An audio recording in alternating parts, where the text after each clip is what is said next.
Hello guys, welcome back to Tutorial Tips. In this video I'm going to talk about how to fix Forza Horizon 5 multiplayer is not working and how you can fix this up.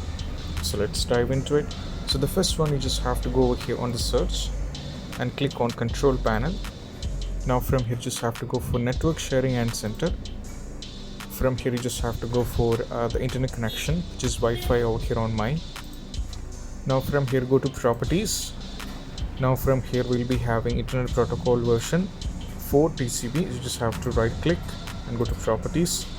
From here, as you can see, that make sure that the preferred DNS server, if it is not there, if it is actually it's not given from your side, you have to make sure it is 1111 and alternate DNS server is 8888. Once it is done, go for validate setting upon next, go for OK and close this. And you have to see, as you can see, it is detecting the problems, and if it's no problem, then there's no issue with that. It is all fine. Okay, now we just have to wait for it, and once it is done, we have one more method which you can try out. So the next method is you just have to go over here. Now as you can see, couldn't identify any problem. That's good to go. And once it is done, you just have to go over here and type for cmd, go for run as administrator, go for yes. Now you have to give two commands. I'll be giving the description, that is ipconfig space flushdns, press enter.